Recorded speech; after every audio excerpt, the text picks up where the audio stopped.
Bismillah ar-Rahman ar-Rahim. Assalamu alaikum jami'an. Good morning, everybody. I would like to welcome you all to the Excellence monthly webinar.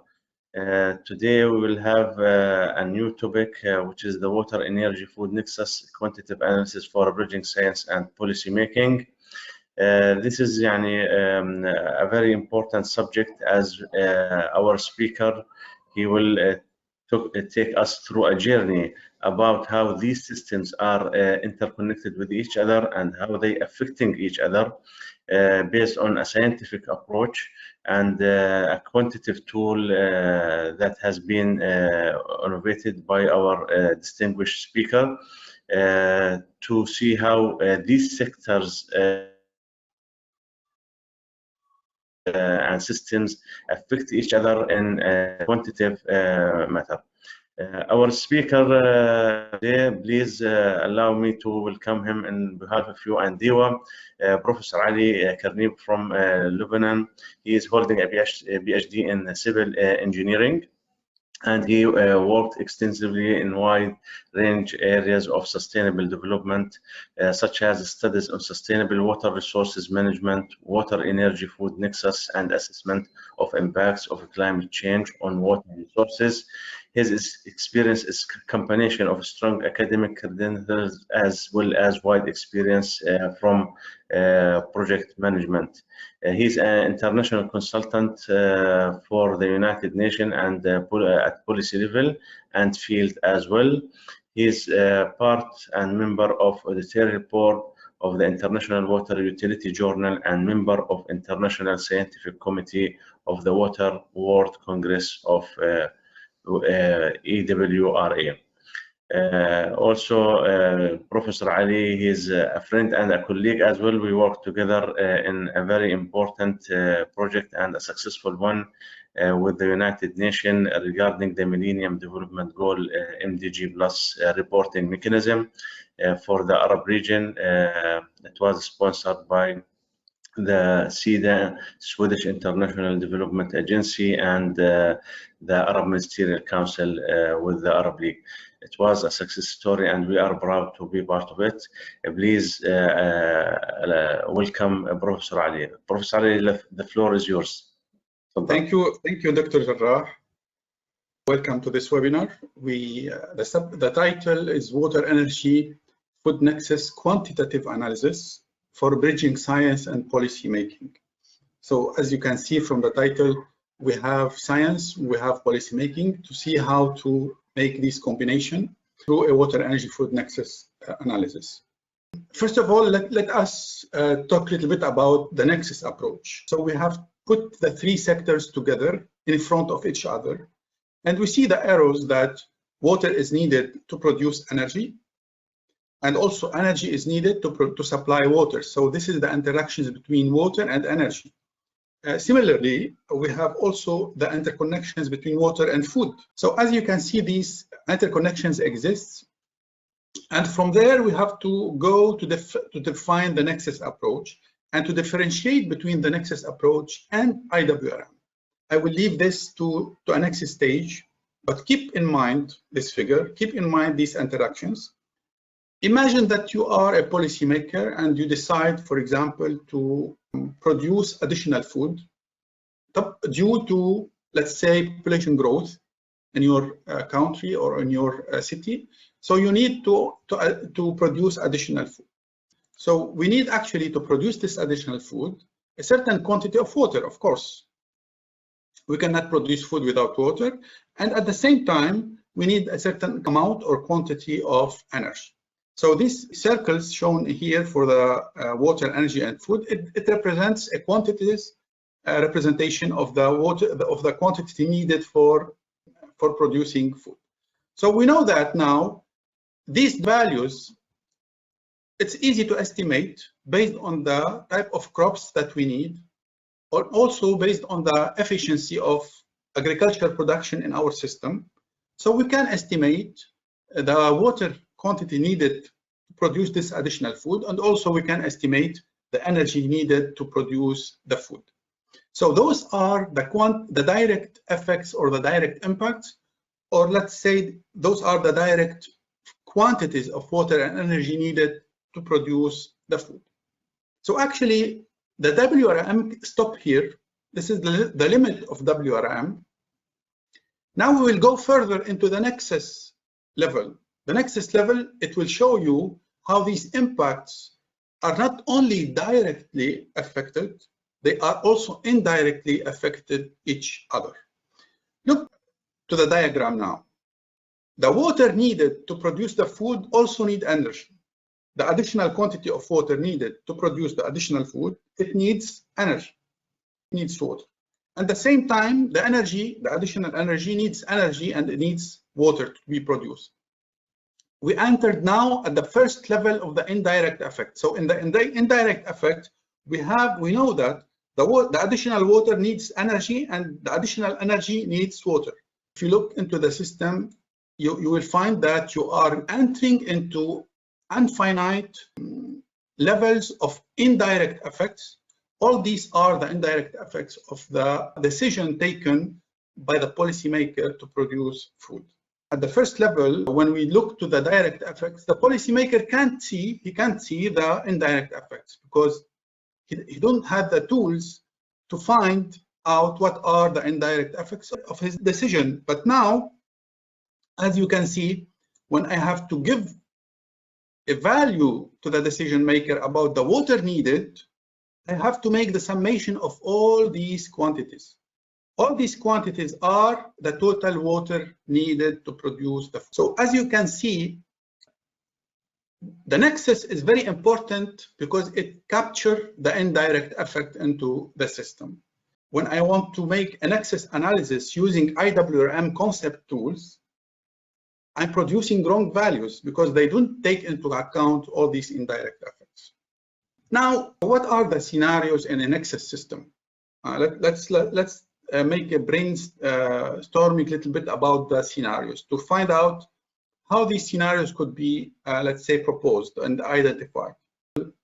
One of the scenario is the increase in demand, what we call here the end-use change. Yeah, I'm changing the demand of each of these sectors.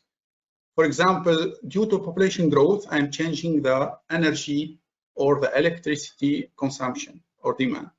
Also, I'm changing the water demand. So, as I said, due to population growth. So this is one of the options of scenarios that we have to make. We have to make additional quantities for these three sectors.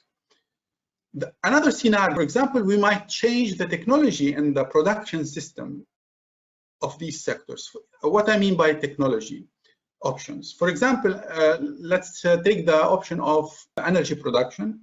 We might use, for example, fossil fuel energy production, and then we change to renewable energy production. And here you have different options. In the fossil fuel energy production and renewable energy production, you have different technologies used. And each of these technologies can have some consumption of efficiency in producing energy and using water. So this is another option of scenario that we have to propose, for example, or changing the technology in our system. The same thing for water. You might have options like surface water, groundwater, desalination. In desalination, you have different system of desalination. So each one of these options are technology. You are using a certain type of technology. So you can change these options, and then you have another scenario identified. You can change also allocation between resources. Like, for example, if you have different technologies, as an example, let's take the groundwater and desalination. You have, let's say, in your system, you have 20% of water produced from groundwater, and you have 80% that comes from desalination. So here you have 80%. You might change, for example, you go for, let's say, reducing water production from groundwater to 10% and increasing the desalination up to 90%. So in this case, you are changing the allocation between resources. And when I give you an example in one sector, imagine that all these variables, here you have to think to these scenario change as a variables now in the system. Imagine that you took all these variables together at the same time, and you want to make simulation for the 5 years to come and maybe to 20 years to come. So the problem, and taking into account that you want to compute and to evaluate all the direct, indirect effects in the system. So as you can see, the system is very complex.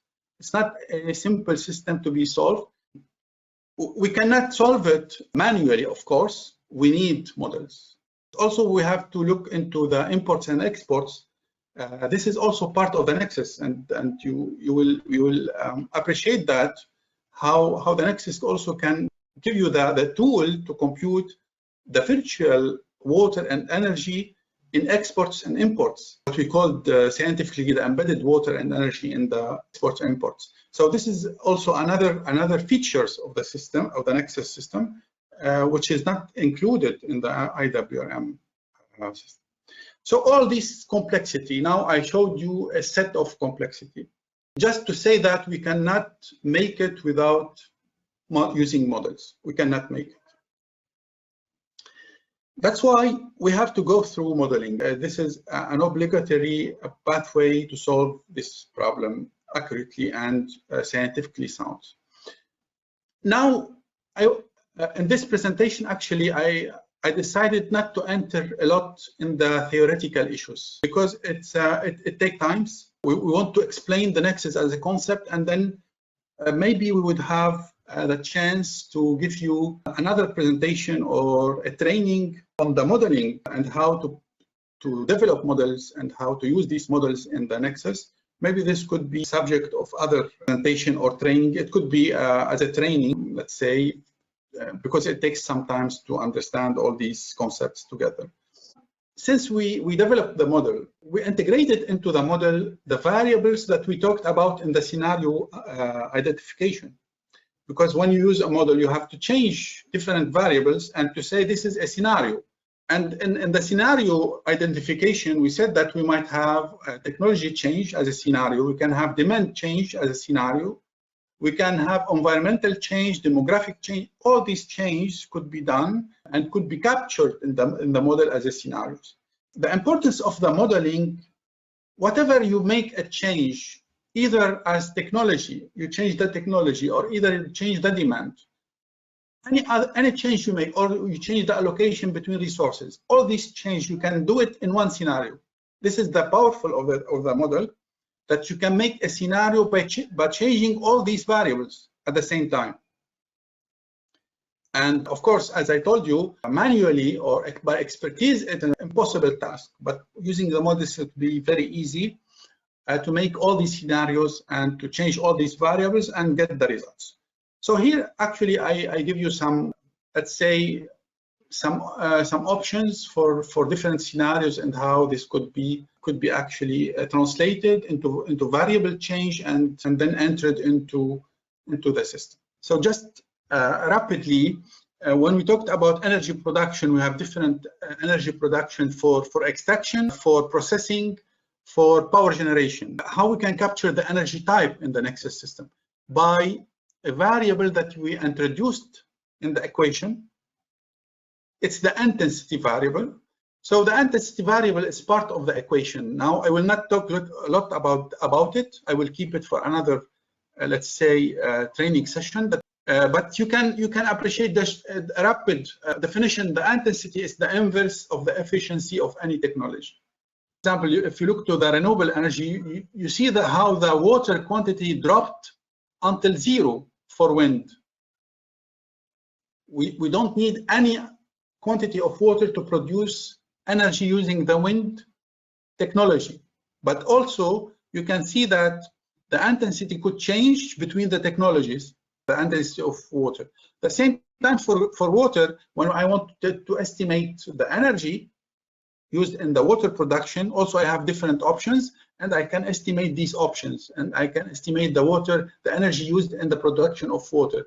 For example, if I take the desalination as reverse osmosis, RO, so we have estimates from 2.5 kilowatt hour per meter cube. Other technologies also has other estimates, and so on. So this is just to give you an overview that in agriculture also you have different technologies, different irrigation system, and each irrigation system has an estimate of efficiency, which could be captured in our system as an intensity.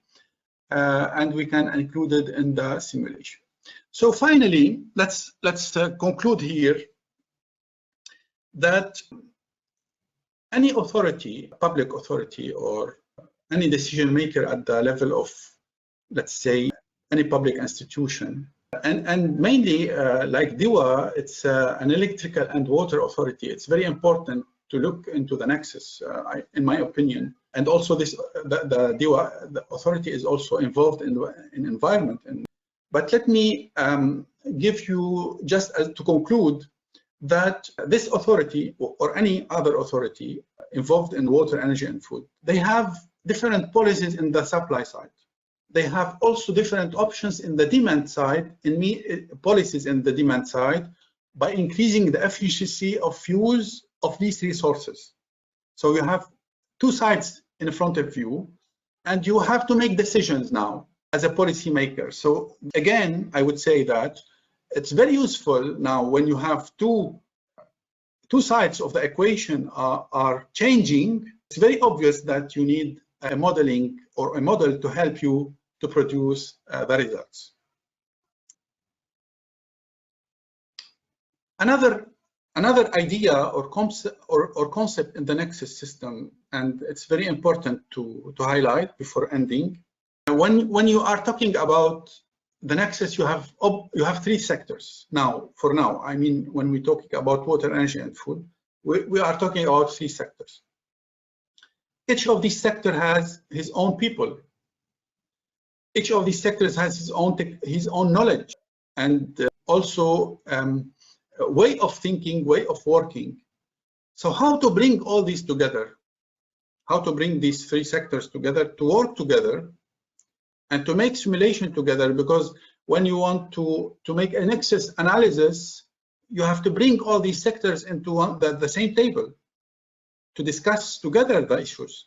You cannot do it as a water alone. You need your colleague in the energy sector. You need your colleague in the agriculture sector and food sector to come to discuss with you.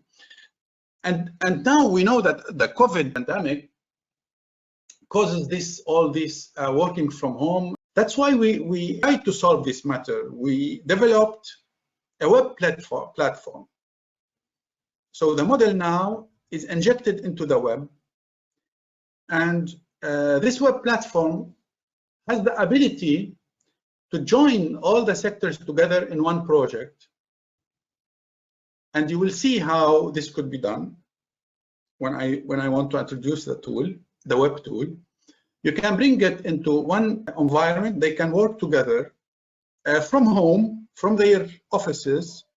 They can enter into this web tool, and they can make simulation, and they can see each other each time they enter the tool.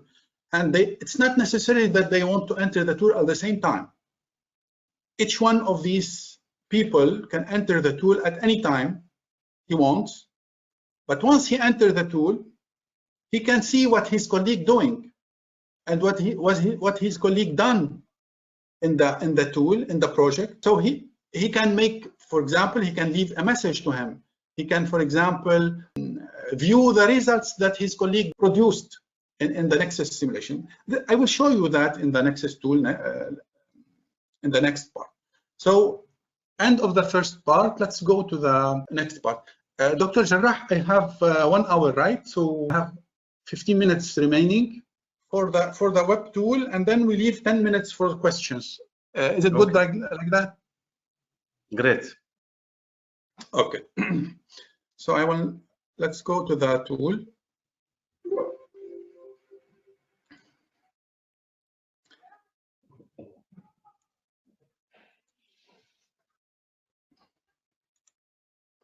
I will change my screen now. Let me open the tool first.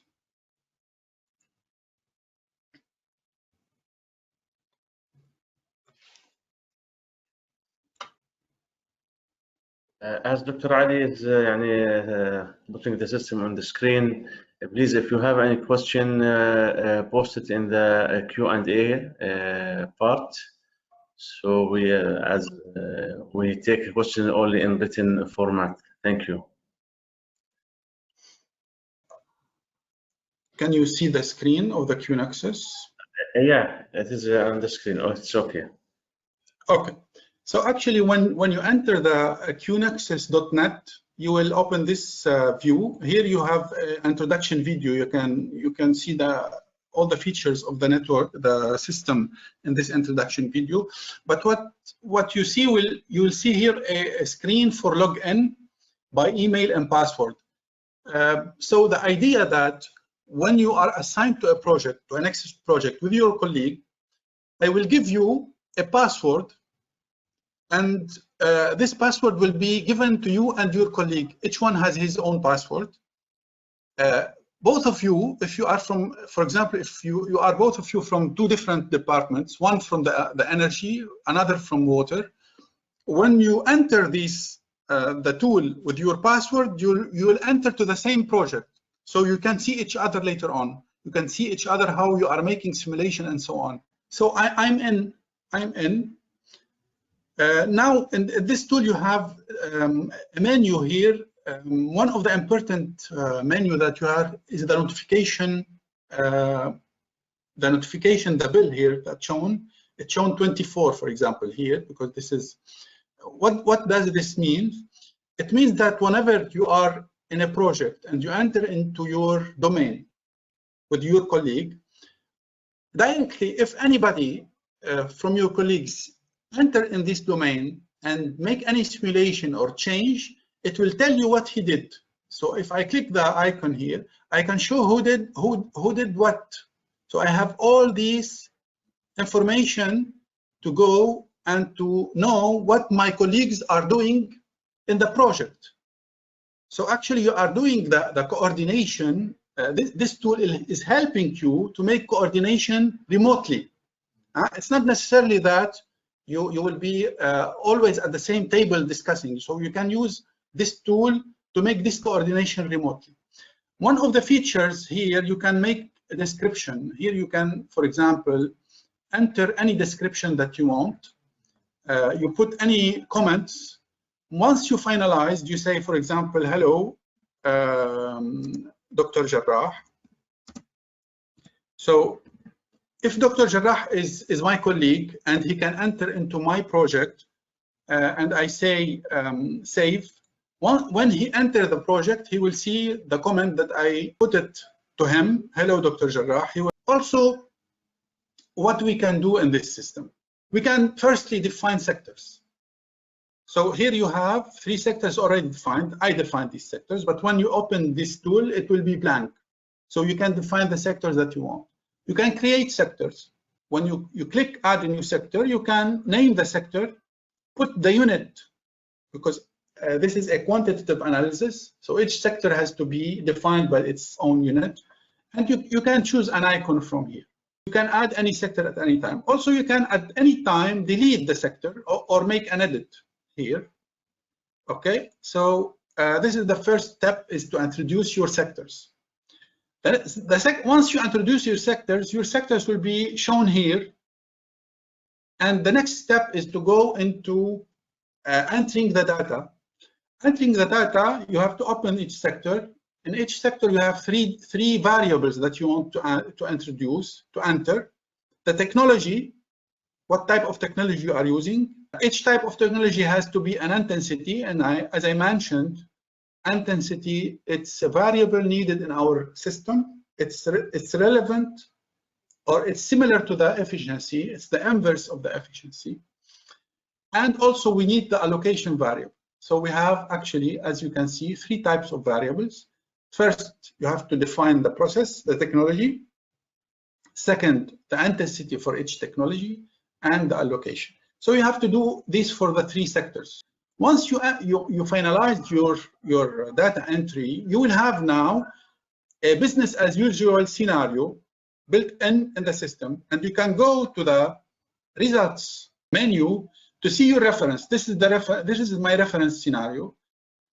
I can see, for example, look in the results menu, you have here a selection between, I want to know the water quantities, so I select water. Used in energy production, I select energy. I can select all. When I select all, I want the water energy, the water used in the all sectors. So I can see, I can choose one of the sectors here. And I want to see the total values, yani direct plus indirect, or I want to see only the direct values, or I want to see only the indirect values. As I explained to you, the difference between these values. So I will choose total. So once I choose that, I can see that I have a surface water used in primary energy, in renewable energy, and so on. I can use it in a table form. Also, I can change it to chart form here. So you can change at any time. You can look to the energy used in energy or in any other types, or in water, for example. You want to see the indirect or the direct, fine, you can choose. So as you can see, it's very easy using the tool. So now the tool is based on these equations, very complex equations are implemented in the tool. But now, as you can see, it's a very simple way to deal with this tool. So now, once you finalize looking to your reference scenario, you can start making scenarios. You can start, let's say, defining scenarios. So here you have the option to create any new scenario. You can create a scenario, create a new scenario. So you can name the scenario description. And look here to the important features in the scenario creation here. You have scenario type as a private or joint. Why? Why we put private or joint? Because this tool, it's a common tool between 2 or 3 sectors. There are 3 or 5 people are allocated to this project.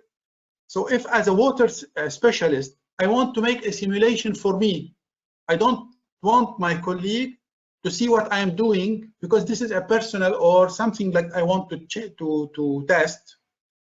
When you make this, you can choose private scenario. So this scenario you can only seen by you. Your colleague they will not able to see this private scenario. But when you make it as a joint, so all the other colleagues can see your scenario. You can see your scenario and the results and so on. So they can enter into your scenario and visualize all the results. So here you can actually define your scenario, and at the same time, once you complete your scenario data entering, you can go to the results again. In the results, you can see the results for the scenarios. So you can, here I'm open in the scenario. So here you can choose scenario 1, for example, and then you can choose what are the results of this scenario as a quantities for water, from water to energy and total, and you can change to chart. So as you can see, it's very simple. Once you enter your data, it will be very simple.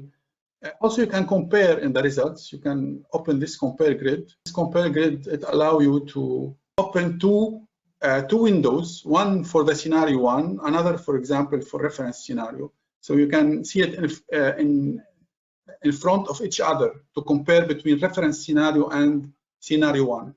So this is also will help you to compare directly on the screen. And also you have a mapping features. You can add at any time, you can use the map to add at any time your location of your technology used. If you want to locate it on the map, this is a GIS location. So if you have to you can locate it directly here, or you can, so once you enter the position, you can, for example, add the technology that will be shown on the map. And you can export your project to Excel. So at any time, if you want to have a backup of your data, you can export the reference or the scenarios that you make on Excel, so you can save it in Excel sheet. So that's it for now for the tool. Also, we can make training if you want to go further. If you decided to go further in such systems, we can make training. And personally, I advise the DEWA, as it's an authority that dealing with water and energy at the same time, electric and water. It's very important to have such systems implemented in your technical offices, because the people and the technical people now, they can make this nexus analysis and they can use such a software. Thank you for your presence, and sorry if I'm late a little bit. Oh, I'm late, yes. So we have, Okay. Let's take Thank 10 you, minutes. Professor Ali, for a very informative presentation and interesting tool as well, as it will help decision makers to see how the sectors, 2 sectors or 3 sectors interact with each other and how they affect each other. We have a couple of questions, and due to shortage of time, we'll go through them. The first question: when you consider wind turbines use zero water to produce power, what about the water used in manufacturing the wind turbines and the related maintenance activities? Yeah, thank you. Very interesting question. You have to make, you have to actually to make a limit, or to set the boundaries of the nexus that you are actually evaluating. We assume that the production of these tools come from abroad. It's an export tools. If it's produced internally, and we want to introduce this as a production, we can do it. So as I told you, for example, for the fossil fuel, we can introduce the extraction of fossil fuel into the system. The extraction, we need water to extract fossil fuel. We have to introduce it. But even in the wind turbines, if we need to introduce the production of the material, we can do it also. Okay. Thank you, Ali. The second question, as you know now, we have a climate change impacts all over the world. And do you think that countries that have scarcity in water will benefit from this model, and how? Yeah, will benefit a lot.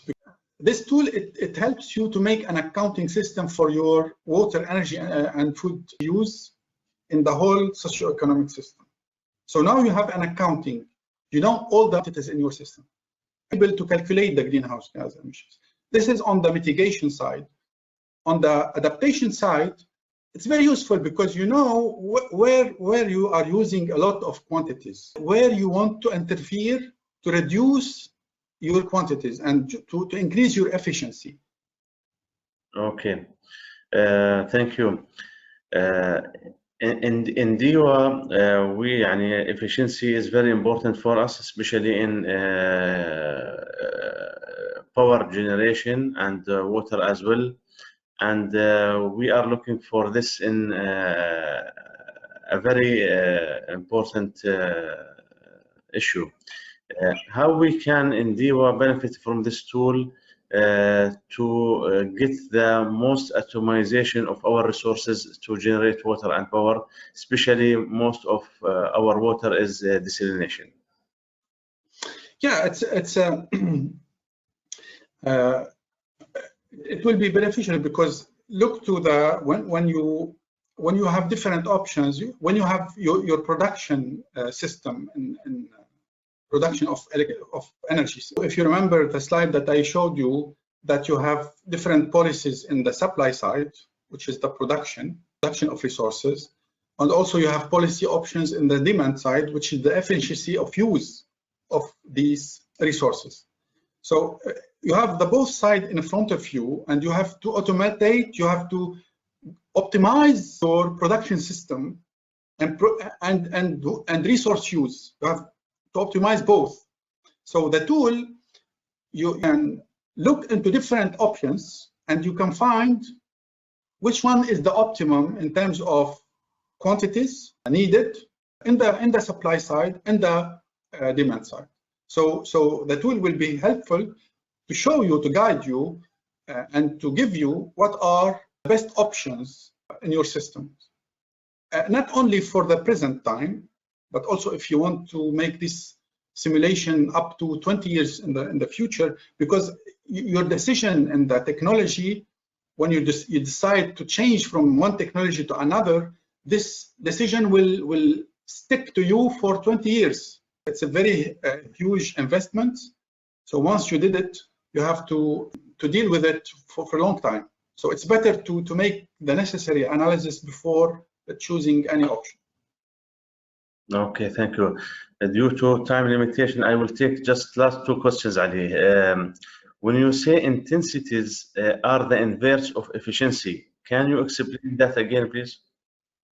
Yeah, the intensity, it's a variable in the model, and it's necessarily to be estimated to actually make the simulation. For example, to explain that, the efficiency of water use in energy production, it's how much water I'm using and how much energy I can produce from one meter cube of water. This is the definition of the efficiency. The intensity is the inverse, like how much water I'm using to produce 1 gigawatt hour of energy. Just يعني, if I want to say intensity is I and efficiency is E, I equal 1 over E. As simple as that. Okay, thank you. Thank you, Ali, again, and on behalf of DEWA, it was a very informative presentation, and I hope the audience enjoy the subject, and looking to see you again in future webinars with DEWA. Thank you all, and have a good day. Thank you. Thank you. Bye. Thank you.